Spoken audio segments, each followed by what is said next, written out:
Hey everyone, I just want to take a moment and say thank you so much for all of the support. Thank you to everyone who's just been sending us messages. And it's just so much fun to continue to see all of the success that we keep having inside the course, and as well as sending the messages from you all. And I just wanted to just say, if you guys are really interested in breaking into medical device sales, please feel free to reach out to us on LinkedIn, New to Medical Device Sales, or Jacob McLaughlin. Always love connecting with you guys. But today I'm really excited about who we have as a guest, as we're going to be bringing somebody who has been the MVP of our course, who actually got into 7 interview processes, and I know you're going to be able to learn from. So let's get into today's episode.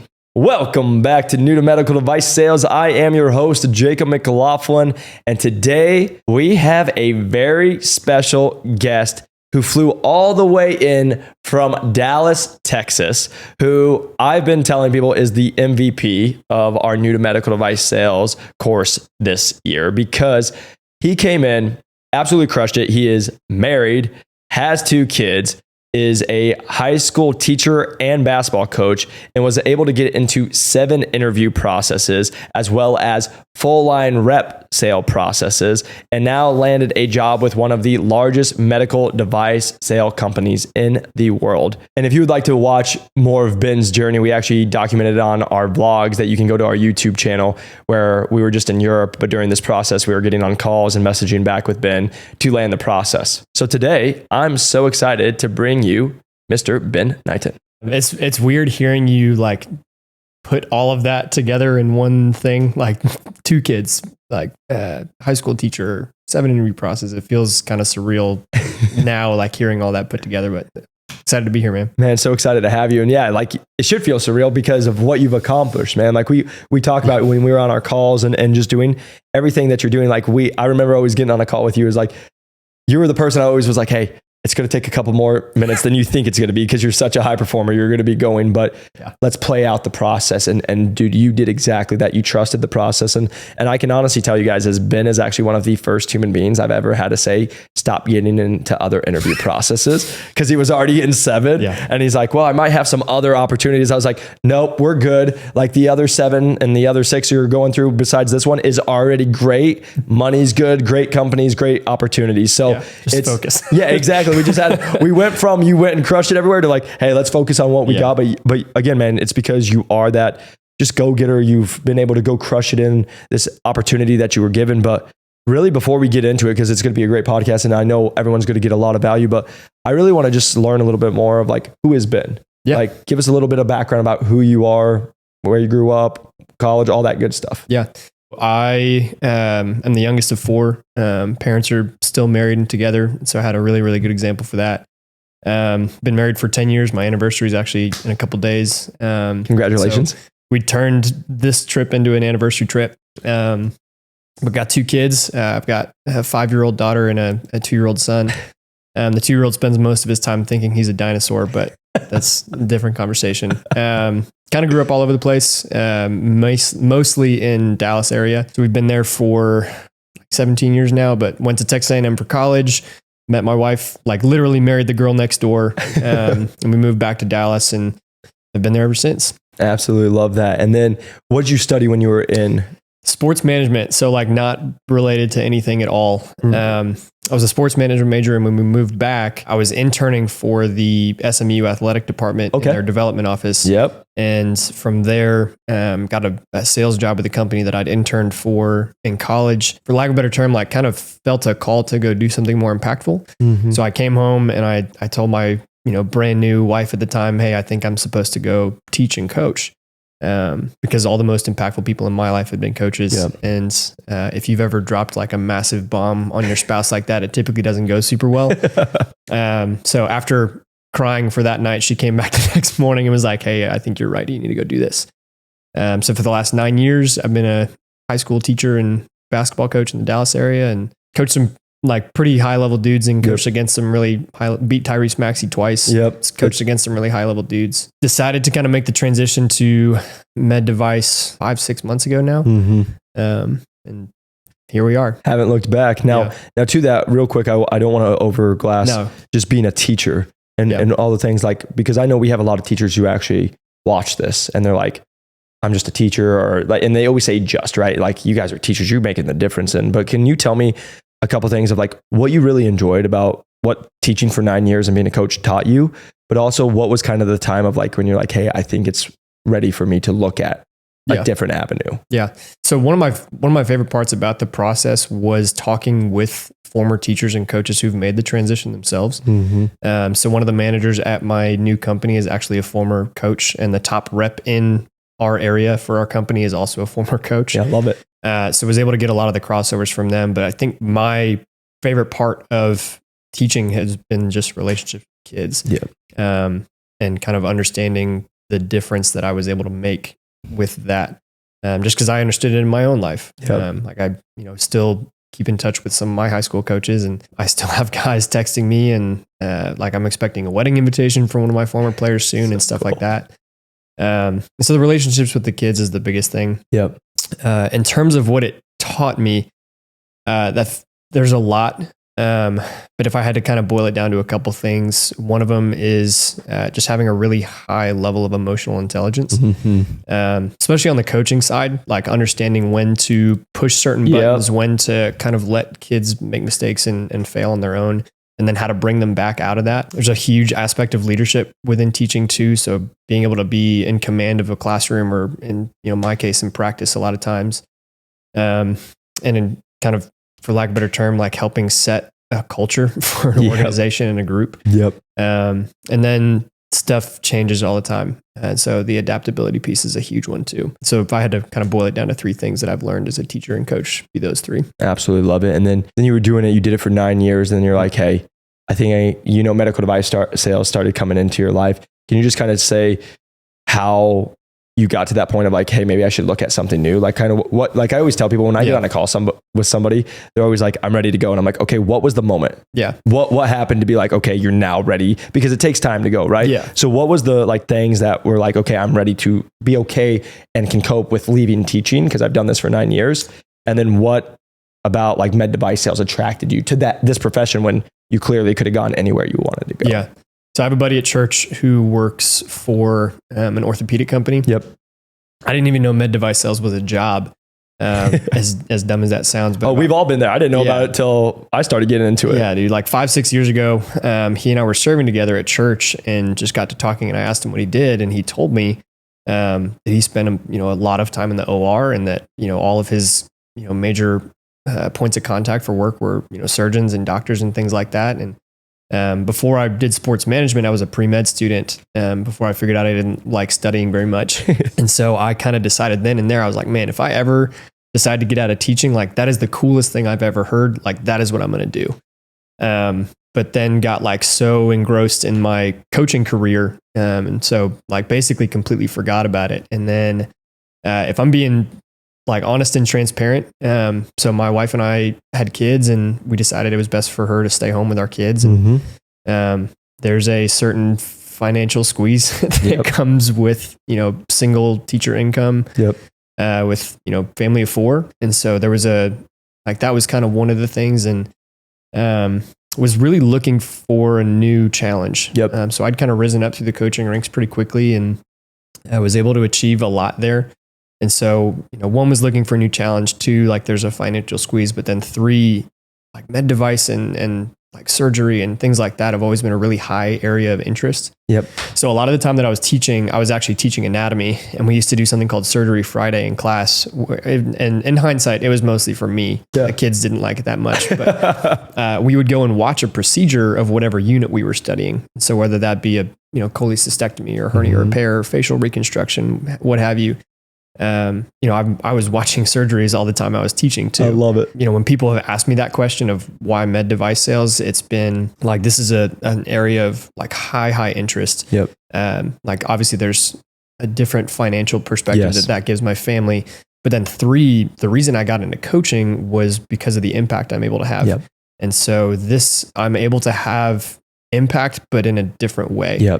And so like, I think about my own family, and some of the impacts that different med device and companies have had on them. And so I know that this is like, albeit a small part, but I'm still able to have a massive impact in this field too. That's amazing, man. And I just want to touch on a couple things that you said there because of number one is, I think in the world we live in so much is it can get demonized to be like, oh, you want to go make more money.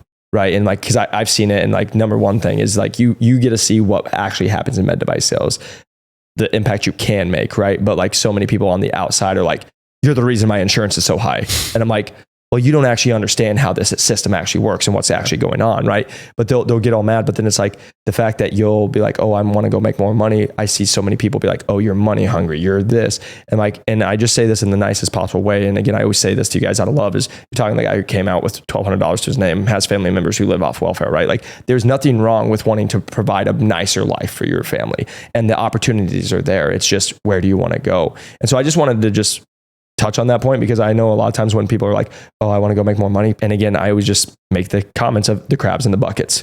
The moment you leave, a lot of other people in the same spot will talk down, talk bad, whatever it is, because they see you progressing. They don't want to do it. They're too scared. But there's nothing wrong with like, again, and I always just make sure people always know is like, money's just a tool. It's God gives it to us. And like, I'm a big believer. He gives it, he can take it away. Right. And especially how you steward it and how you do it, all this stuff. But so I just wanted to touch on that. But number two is just like, you're so right about like the impact you can have. You were having a massive impact. And when I was personal training, that was actually a med device rep or manager. And my final was like, well, you're already making an impact. Why do you want to come do this? It's just a different impact. Right.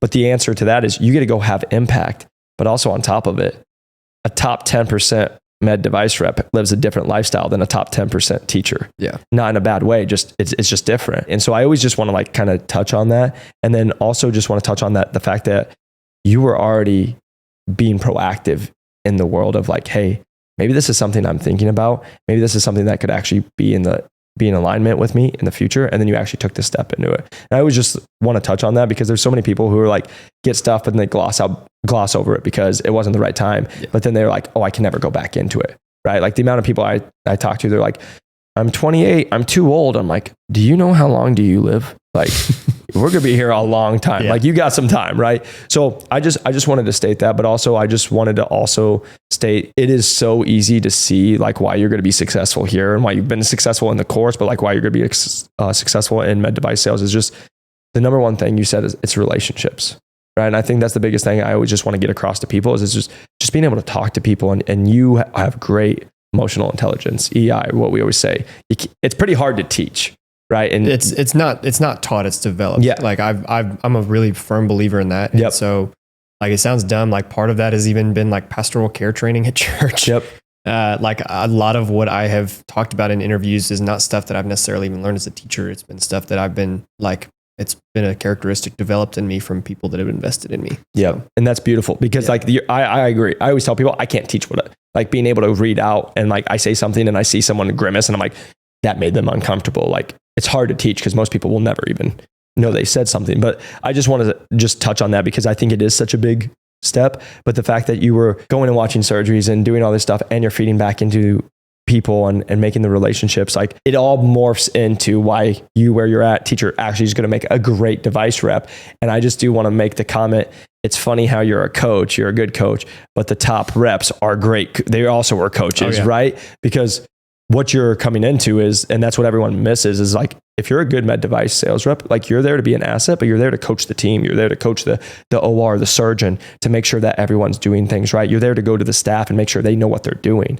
Right. And so you already have the characteristics that are going to carry over. So I just wanted to touch on that because also to any other coach or teacher or anybody listening, like you guys have great characteristics, but then you were like, hey, I'm going to go med device sales, right? Yeah. I remember our first call very well, but you already had some stuff in the works before we even got on a phone call. So can you kind of talk about that journey before we even kind of spoke, what that turned into, and we can kind of talk about once we had you come into the program? Yeah. So before you and I got together, I was in 2 different interview processes.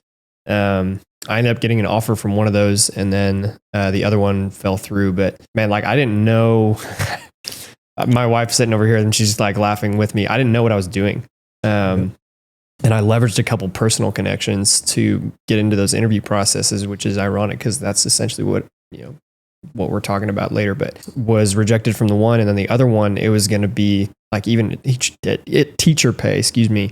It was going to be a step down and it was like, there's going to be a squeeze here for a long, like who knows how long. Yep. And I remember our first call, like you talking to me, you were saying like, you're going to get hired at 6 figures. I have no question about it. And in my brain, I'm like, I am like heavily weighing an offer for maybe half of that. And like all these people are telling me that this is the most competitive thing in the world to get into, and like take the first thing you can get. And this joker's telling me like he's going to get hired at 6 figures. And I'm like, he's freaking crazy.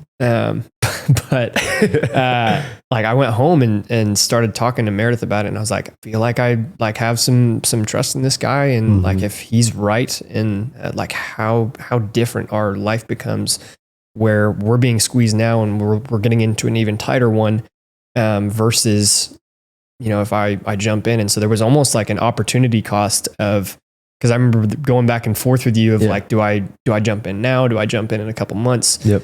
Like, what does the timing need to look like? And so there was a lot to that. But one of the big kind of difference makers that ultimately like gave me the confidence to fully jump in was, I asked you for some contact of people who'd gone through the course, and ended up connecting with a guy who went to the same college as I did, just ran in different circles.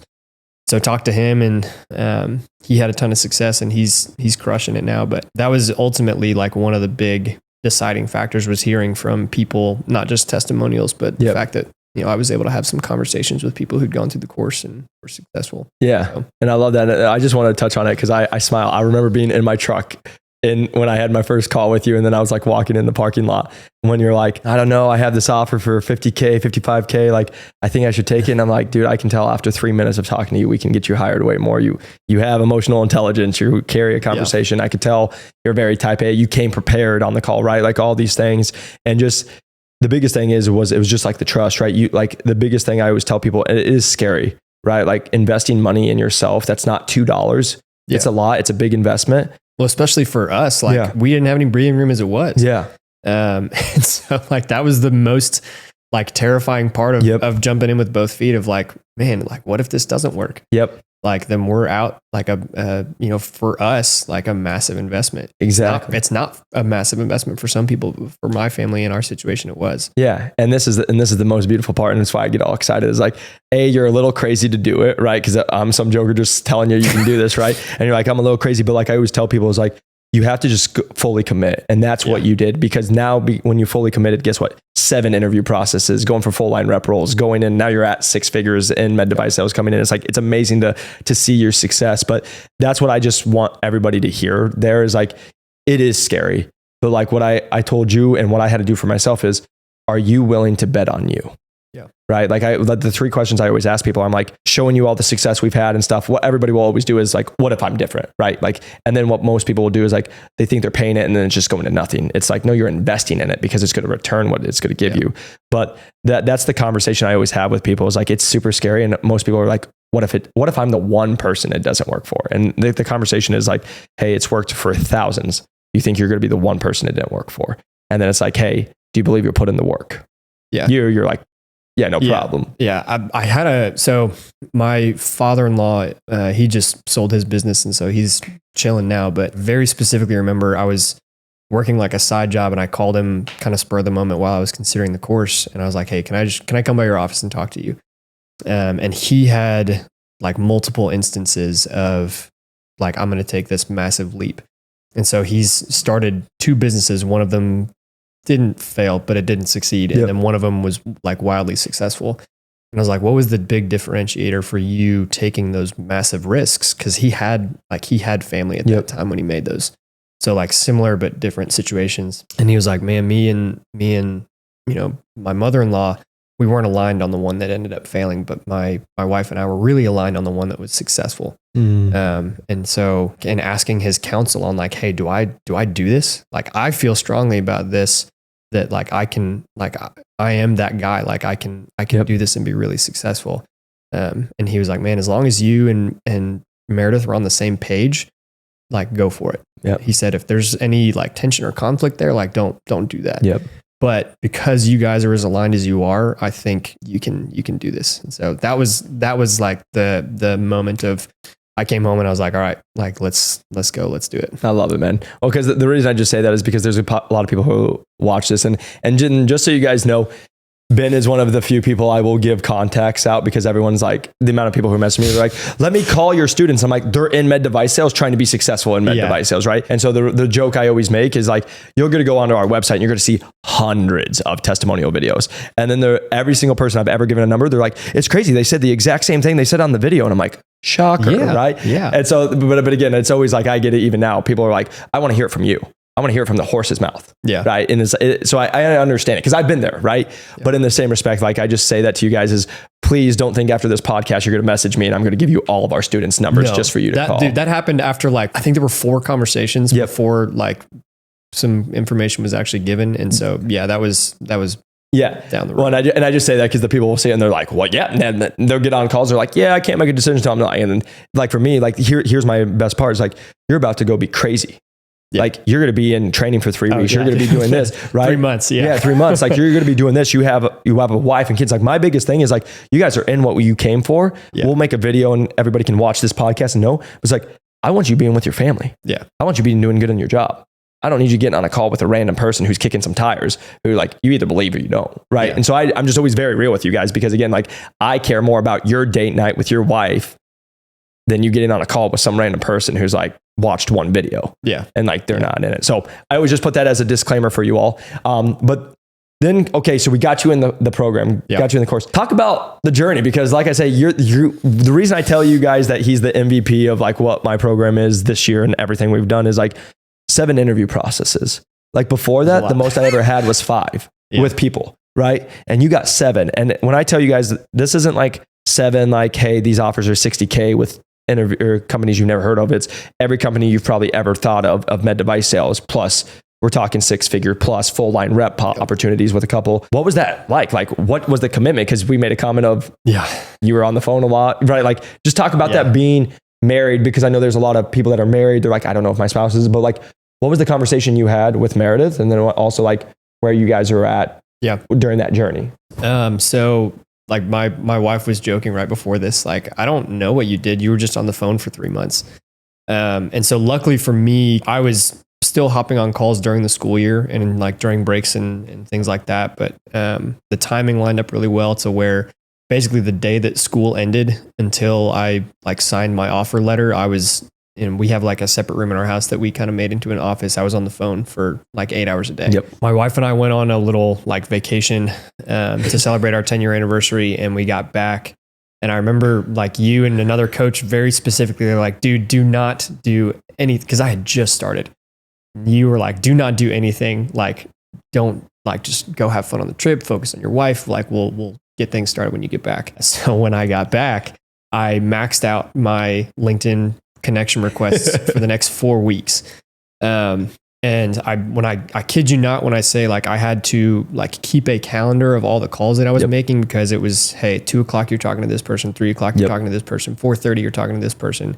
And a lot of the conversations were going so well that time was going over. And so I'm, hanging up the phone and immediately getting back on the phone with a different person, completely different company, and having to change my like mindset completely. Okay, this is, this spine company. Okay, this ASI company, whatever it might be. But in terms of the process, I think the biggest thing that made the difference for me and the feedback that I got the most from managers and people was, one, you are like freakishly prepared, excuse me. And so I attribute that to, if you ask my wife, she'll tell you that I kind of maniacally watched film for basketball, and I was always like, I knew everything the other team was trying to do, and he'd yell at a play and I'd be like, all right, watch this.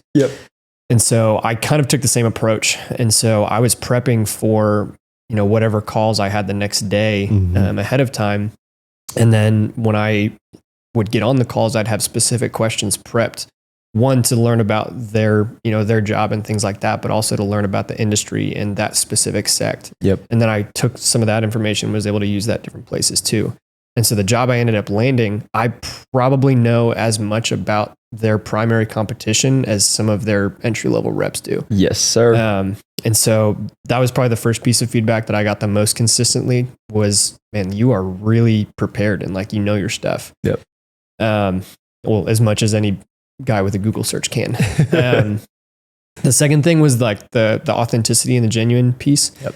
So that is in terms of like character traits that I'm trying to be about. That was the one thing that I probably heard the most was, man, you seem really authentic and you seem really genuine. And I have always been a big believer in like vulnerability breeds more vulnerability and honesty. And so being willing to kind of share some of the same stuff I just did with you about like, hey, there's a financial pinch and I'm going to be honest about that. And so there is a financial piece to make this transition.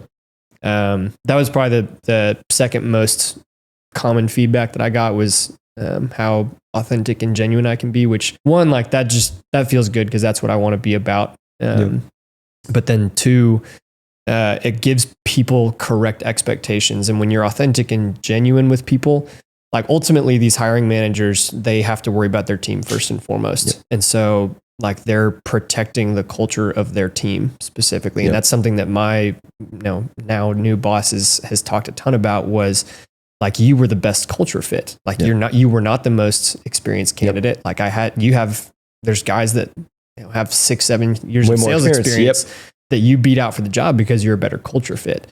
And the reason he was able to see that was because I was trying to be as transparent and genuine as I could be.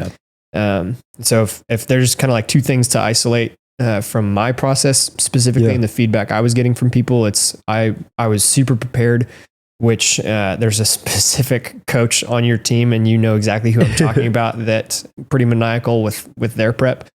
And so she made it very clear that like, hey, you've done this in one arena, time to do it in a different one. Love that. And then the genuine and authentic piece. Well, a couple of things on that. Number one, the coach we're talking about is the biggest rock star. And I'm so thankful to have her. And like, I want you guys to know, this is why we go with it, is like, it's not just us saying, hey, we think this will work. It's like, we have coaches that are in the industry under 3 years experience going for jobs for 350 plus, like all this stuff. And like, she's crushing it. Has crushed it. Right. And it's very good at teaching. And like, we're all about the love here, but also like hard work, and we will put you in your place if you're not doing it. And like, she makes sure you guys are prepped and she does a great job with us. But I want to just say a couple things. Number one, that's why I knew you were going to be so good, because on the call you and I got on, you had already done your research on me. Right. And that said a lot of like, hey, you're not just some person who saw one TikTok now calling me asking for a bunch of advice. Right. So that's number one. I already knew everything I needed from that first call. But number two is just also when you're speaking about, hey, coming prepped, I want you guys to hear that is like, Ben was on calls for 8 hours a day doing all this stuff, but he still made time. And like, I want you guys to hear what the level of expectation is, because so many of these people are watching and they're like, well, I made one call. All right, I shot 5 messages. Why am I not breaking in? It's like, guys, like full-time job, you're going up against hundreds. And then like what you said, like the company you're at is probably the most structured and the most like cultural, like they focus on what they're focused on. Right. And like, we make that really clear. And, but let me make this clear, is that is why they are so successful. It's why they absolutely dominate, and they have a vision and they stay straight to it. And they're like, we're only hiring people who are perfect for this vision. It's like, I mean, like my company's high performance, high feedback. And that's one of the reasons that I think that I'm going to fit as well as I do, because that's what I've been living for the last 10 years. Exactly. And I agree, right? Like we talked about like where you're going. And so it's a lot of fun, but also just being genuine. And it's one of the biggest things I can say for pieces of advice is what you're saying is genuine, is it's always being real. Like we always say, don't show all your cards, right? Like you have to keep some of your cards close to you, but they need to know who they're getting. Because what I want you guys to hear is they chose you because of your culture fit. First off, you already had all the skills. So they already knew that. That wasn't the worry. But it was, do you fit the culture of what we're looking for? And like we always talk about, once people come into the program in our course and we talk to them about it, it's like, you're going to end up with the right company you're supposed to. Right? Because we have people in the program that wouldn't be a great fit for the company you're with. Right. And so it's like, that's why it's just always being genuine to you and staying true to you, instead of what a lot of you guys do. And I understand it, but it's like, you guys will find a company, fall in love with it, and then you're trying to change yourself. Right. It's kind of like going back to dating, right? You are bringing and you're going to attract somebody on who you are. And like, for example, you want them to like you for you, because the reality of it is you can change. If they say jump and you say how high so many times, eventually after 3 months, you're going to get sick of jumping. And then it's going to come out, and then it's like you changed and all this stuff. It's, you guys need to align on the mission, what your values are, what you're going through. So it's no different than dating to compare to where you guys are going in a company. It needs to be a great fit for both parties. And to that end, so like one of the things I've kind of found in my life is frustration usually comes from one of two sources, and it's unclear communication or unmet expectations. Come on. The worst thing that can possibly happen is I get 6 months into my job and I have put on some facade to get my job in the first place. Now my manager's pissed off because he's not who I thought I am. I'm probably pissed off because I'm probably not performing in my job. And so like the worst thing that you can do is try to put on some different face of I'm this person, when in reality you're not him. And I think that was one of the biggest things that the course, like I didn't need help on like who I am. Being driven or doing any of that stuff. I think the biggest thing that I was looking for the course and the value that I saw was in the coaching. Like I didn't need someone to tell me who to be. I needed someone to tell me, hey, like, how do I get a toe in the door? Because I'm going to be able to pry it open after. Like I really just have to be able to talk to somebody. And so that was the value that I saw in the course was like in the coaching between you and the rest of the team. And then two, just understanding kind of the methodology. And then, like I said, I knew I could handle it from there because of who I am and what I'm trying to be about and the support system I have. I just needed the toe, one toe in the door. And you got a giant toe. You got a whole steel toe boot in there.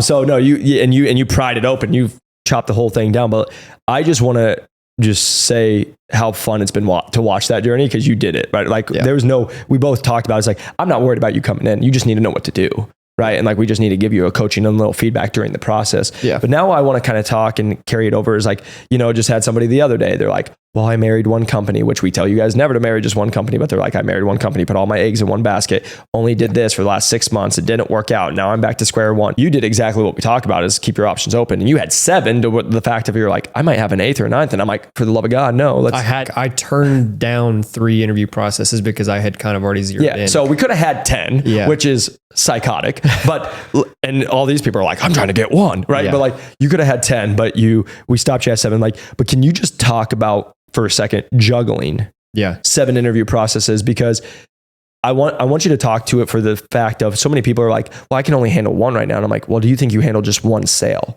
in med device sales, right? Like it's part of the process, and what we're trying to teach you guys through the process, aka do the job to get the job. And you did a great job. But what was it like juggling 7 different companies, 7 different divisions, 7 different products, all this stuff, and doing that while being married with kids? Hopefully this does not come off as like prideful or arrogant, because it's not meant to be. But because I had done so much work on the front end, like juggling all the interview processes was not actually that challenging. Like there were some days where things were hectic and it's like, hey, you need to get this done to move forward in this process. But because of the background knowledge that I gained, and I took pretty maniacal notes when I was on calls. So like in my Google Drive, I actually have a folder of just straight notes and there's a Google Doc for every single call that I got on.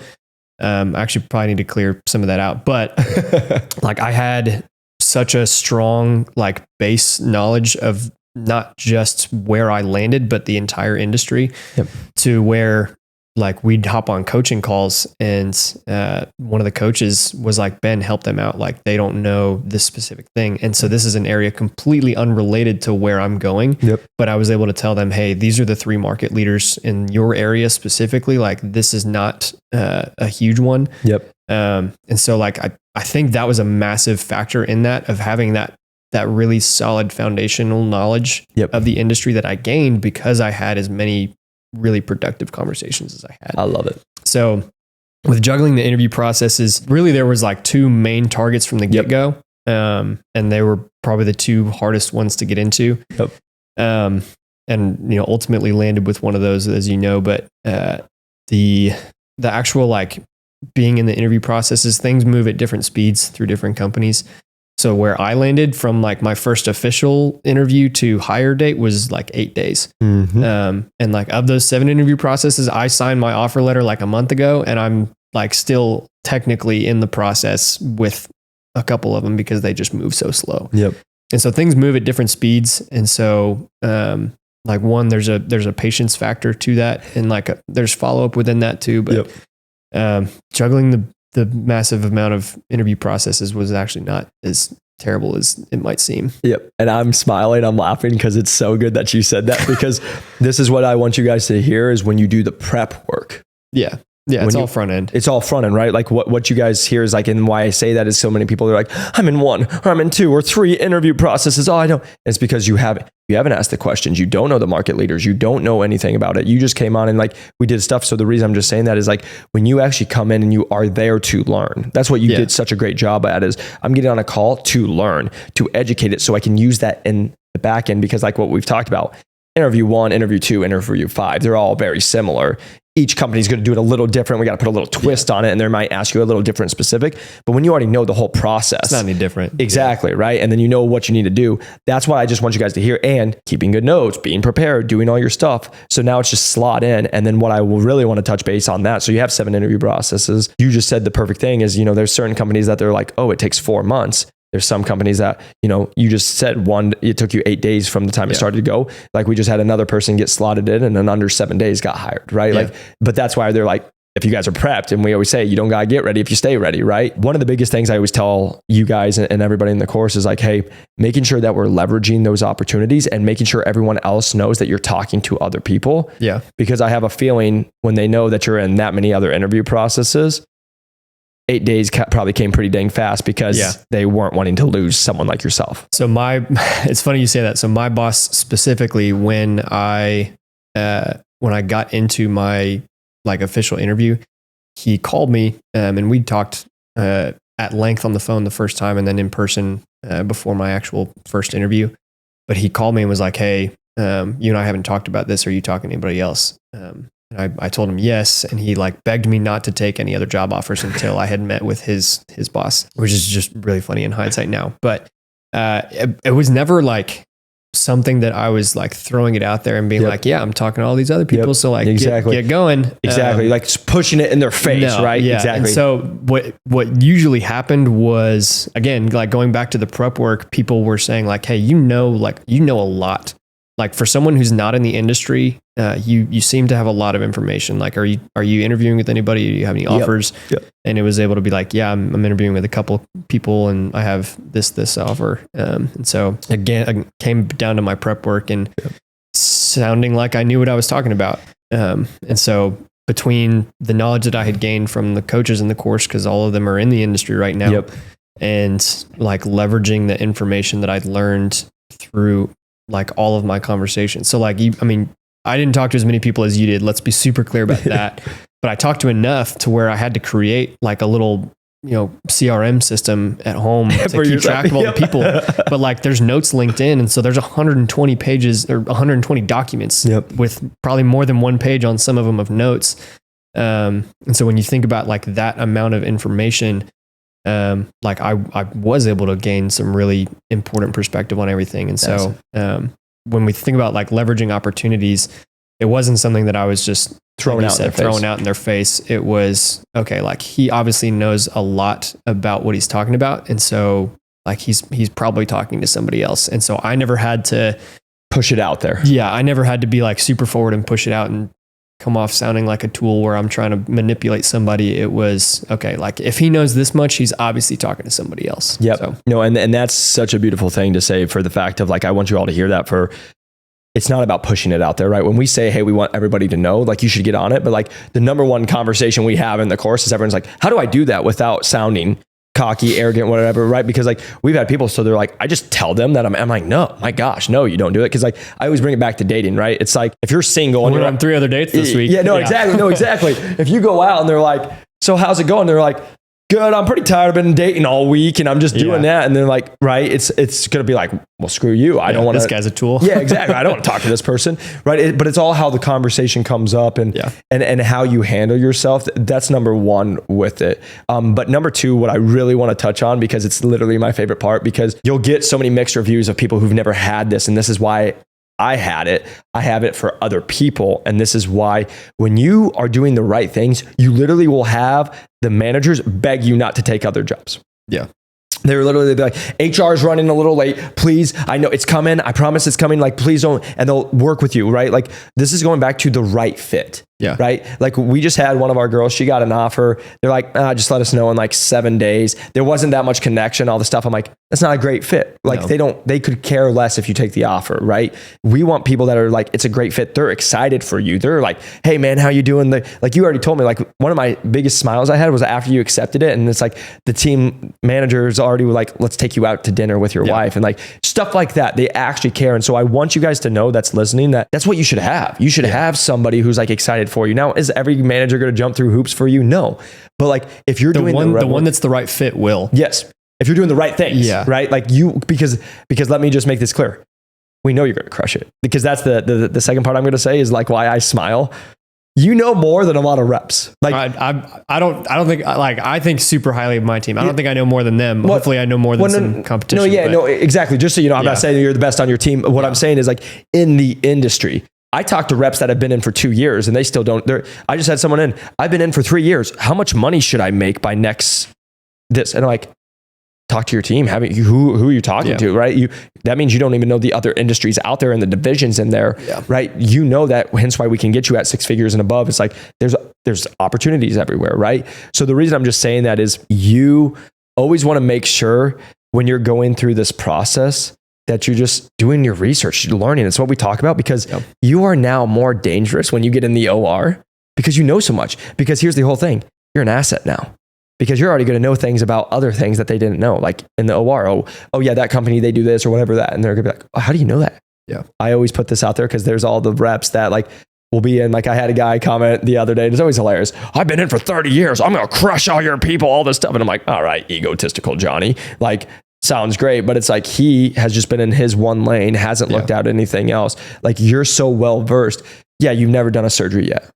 You know what I'm not worried about? You doing a surgery, because I know you're going to learn all the stuff and you're going to be an awesome rep. So I think that's one thing I always also want you guys to see is like the value you can bring outside of it, because that's one of the reasons you got hired. Yeah. It's not because Ben's just this great guy or whatever. He's a great guy who's a great fit for us, but he's done his work, and he not only knows about us, he definitely has done his homework to know about other things. Yeah. And then that makes it also, there's no FOMO, because you know this is where you want to be, because you've done all the research and saying, this is the right fit for me, compared to, do I take the job that I'm working 24/7? Oh my God, it's $65,000. Like, what do I think? Like, you don't have to worry about that anymore. On my field ride, before I like had my final interview, I was in the OR watching a gastrectomy, and I texted my wife after it was done. I was like, sold. Like this was not the confirmation. Like I knew that this was already what I wanted to do, but like you said, like the expectations were already set, and I understood so much that there was no question that this is where I wanted to be. I love it. And it just makes me so happy. The one thing and the last thing I really wanted to touch on is like, seriously makes me so dang happy and makes me smile so much to have you sitting in this chair right now,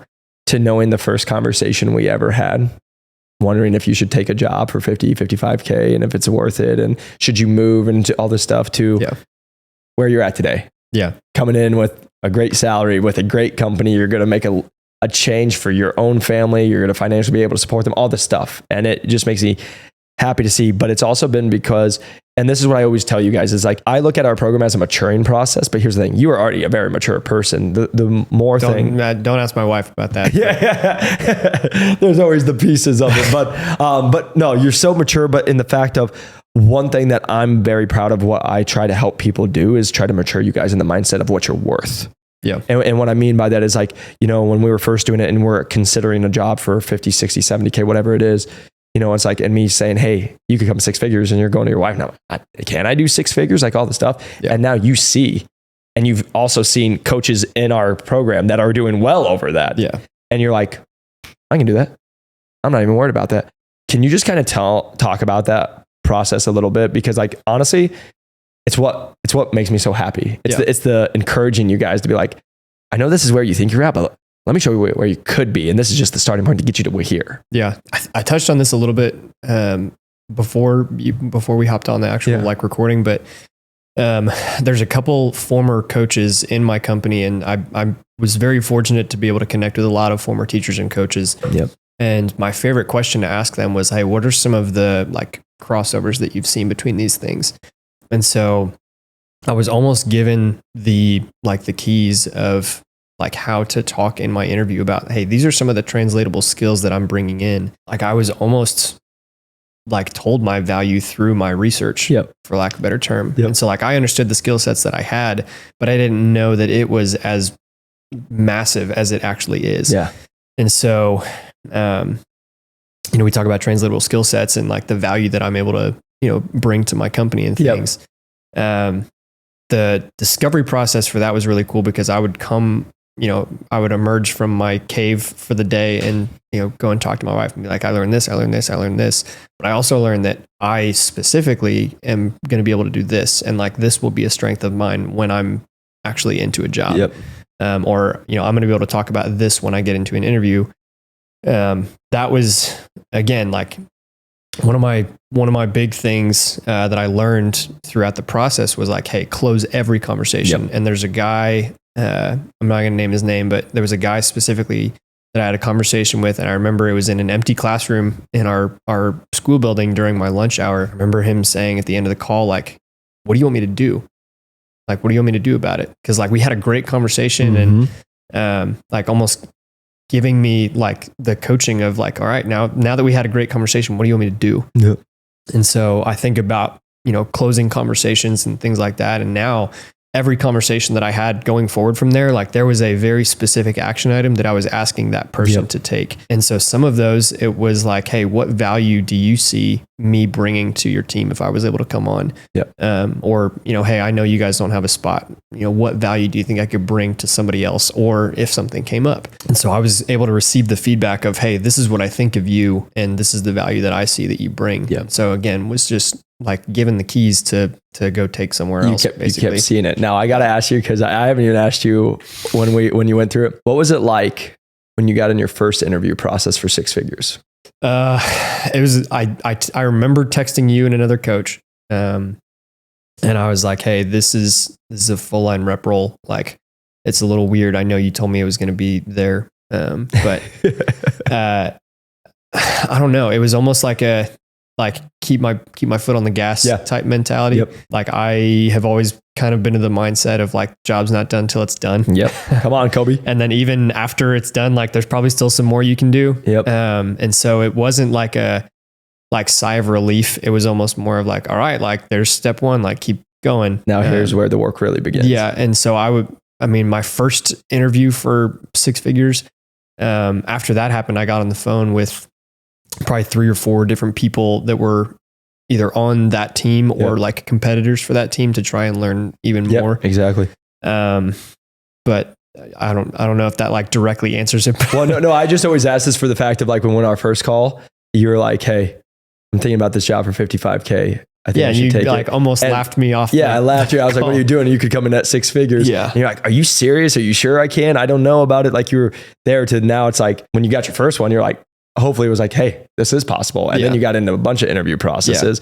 And now like, this is what I always say. And again, not in a bad way. So anybody ever takes it, but it's like, that's the least amount of money you're ever going to make for the rest of your life. Again, hopefully this doesn't come off as like arrogant. My first paycheck with my new company will be more than bigger than any paycheck I've had in my life.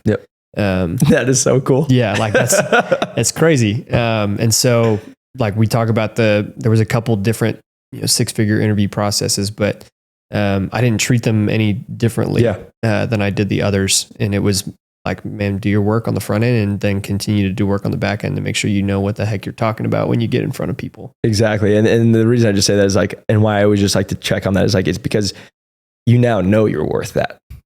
You know you're worth way over 6 figures. And so like, this is just the beginning, right? And so like, that's why I just get so encouraged about it is like, hey, that first paycheck, you're going to look at it and you're like, this is awesome. It's going to be great. But then it's only going to get even more better because you're going to be like having fun with it. And like, that's what I truly love about it is you truly get to come in, make impact, make a difference, do this stuff. And you're doing it in a great way. And then also you get to go bless yourself and bless your family and bless your church and bless other people and bless other things. And that's what I just absolutely love about the opportunity. One of the things my wife and I have talked about was like with this increased income. So like our faith is a huge part of our lives. And so with, increased finances comes increased stewardship. And there've been specific things that we've had to say no to over the years of, people asking for, support rates for missions or what have you. And we've had to say no because the finances just aren't there. But now we're going to be able to say yes to more of those things because of our increased financial situation. And so It's the best. Like really excited to potentially bless more people in that way that need You're it. going to. And that's the thing. It's why we do the nonprofits and we do all this stuff. It's like knowing that you get to make a difference, right? Like just going back to what I hope this always just comes off in the best way, but it's like money's just a tool. Oh yeah. Money's just like, you can do it. There's different values, but it's here. None of it's ours, right? And it's like, just give it to help others. Like, again, you don't have to go live this crazy lifestyle. If that's how you live and that's how you want to, like, do your thing. But it's like, for me, I'm a simple guy, like all the stuff. And it's like, and you guys are down to earth people. It's like, hey, let's cover our needs, make sure we're taken care of and we can take care of everything in the future that we're trying to get to. But then anything off that, it's like, we can help others. Dude, as well. I'm super, like, all of my clothes were either free or like from Old Navy. Like, Come on, baby. We're super low key. We're plugging Old Navy. Come on. Yeah. All right. But like, luckily my wife and I both had really good examples of really good financial stewardship. Yep. And so like, I talked on my father-in-law's success, and my dad's been pretty successful in his arena too. And so have seen the example of what it looks like to give, and give generously and like with the correct heart behind it. Yep. But then also being like really prayerfully considering where you're giving to. Yep. And so I know like we are really excited about the new places that things are going to be able to go to. And I've seen the impact that it has, like whether it's been friends that are in ministry or like you and I talked a little bit about my grandpa and the missions organizations that he started. And like, I've seen, firsthand, some of the impact that's been able to have. Yep. And so being able to be financially even more generous is a thing we're really pumped about. Yeah, man, it's the freaking best. Just being able to go bless others. And so, and again, I could talk to you all day, but the one thing I just want to just ask is, just, like you've gone through it. There's going to be a lot of people who reach out to you, man. Like you could have been in 10 interview processes. You came in 6 figures. You were a high school basketball teacher and coach. Like people are going to see your story and be like, oh my gosh, but I want that. I want to do this stuff. But like, you guys all heard the 8-hour calls, the hustle, all the stuff, but you're going to have people with sales experience, no sales experience, reach out to you. I'm just going to warn you guys. He's not going to get back to you. I'm going to tell him not to get back to you because he's got to train and then he has a family and a wife. So he's going to give you all the information here. If you want more information, you can reach out to us and we can answer questions. What advice are you giving to people who are going to be like, hey, Ben, I saw you had success. Yeah. What do I need to do to have success in med device sales interview processes or whatever it is? Whether I have sales experience or no sales experience, as you've seen through the course, really doesn't matter. Yeah. As we've helped people at both ends. What's your advice to these people? Personally, I have gotten a lot of value out of having like coaching. So like I knew the value of a coach because I have done it for so long, but I saw a lot of value in having a coach. And so whether that comes through like this program or through just somebody even in the industry, like find a coach that you can go and bounce things off of. The second thing, we touched on it earlier, but don't try to put on a facade of what you think these companies want, because everyone's just going to be frustrated in the end with that. Like I feel really excited about the fact that like the fit is as good as it is with my company. Like my boss and I were talking about it last night, of like how strong a fit he feels like I am and how strong a fit I feel like I am. Yep. It's actually the best when you make those relationships, because I always just make the joke. It's like, it's almost like you're dating again and you're like, oh, I'm kind of nervous and you're kind of nervous too. You know what I mean? So, but like he has gushed, for lack of a better term, every time he and I have gotten to meet face to face about how excited he is for me to be joining the team. Love it. And so I think that's the second thing, is don't try to be something that you think these companies want. Like be yourself and the right fit will show up. And then third, like you have to do the work. The right fit's not going to show up if you're not doing the work. Yep. So I guess to kind of sum it up, like find a coach and a trusted person. There's a lot of really bad coaches out there too. And a lot of people claiming to be coaches. And you and I have had conversations about some of those people, but like find a good person, that's trusted and been successful. Be yourself and then like do the work. Absolutely love it. And you can't beat it. And the one thing I do just want to just say about other coaches or other things that are out there, like the easiest way I can just put this out there is let the results speak for itself, my friends. Yeah. Like stop listening to what they tell you and just go see what they've actually done. Yeah. Because like also the only reason I just say that is there's a lot of people that I see, unfortunately, it goes out there. They've never actually performed in the industry. They've actually never been in the industry, but yet they're telling you what you need to do in the industry. Yeah. Right. Or there will be like, oh, we get this success rate and all this stuff. And it's like, there's not one testimonial video. there's just a written word, which I can write a written word if I want to, right? Like, it's just like, I just always tell people, just go find people that like you trust and the results speak for themselves if you're going to go coach. Because for example, NBA guys aren't going and finding John off the side of the road to be like, hey, you want to train me? Yeah. They're going to the guys that they're going to Phil Handy. Like they're going to guys that have done it and proven it. Exactly. And so that's what just my encouragement is. And like, and this is the last thing to that, because you have a coach.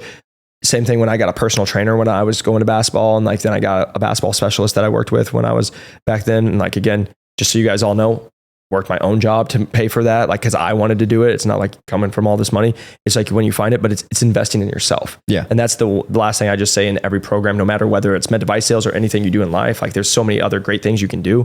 It's, you just have to be willing to invest in yourself. And the thing how I've always looked at investments is, like we said, we're going to be here for a long time. Yeah. And so many people think like, oh, I'm going to do this and it's over. But I'm like, if you learn one thing, that will pay itself off over 15 years, right? Like, do I believe that I can learn one thing that I could just make over 10 years, 15 years? That's why I get so excited for what we do, is like, we know what you came in the course at, we know the investment we just got you, and like, to know this is the least amount you're ever going to make. That's crazy thinking about like where I just came from. It's like, it's just awesome, man. And like, but this is what makes it so much fun. Like to have you come out here to get to meet you, like to do this stuff. It's like, it's the freaking best, man. And I just love it. So just want to say thank you to you coming out here, taking time. And again, man, just from the bottom of my heart, congratulations on breaking in med device sales. It has been an absolute pleasure working with you, but also just so much fun to see the growth in you and to see from where you started to where you're at right now, and then knowing where you're going. It's going to be just amazing. So congratulations on your success and where you're going. Thanks.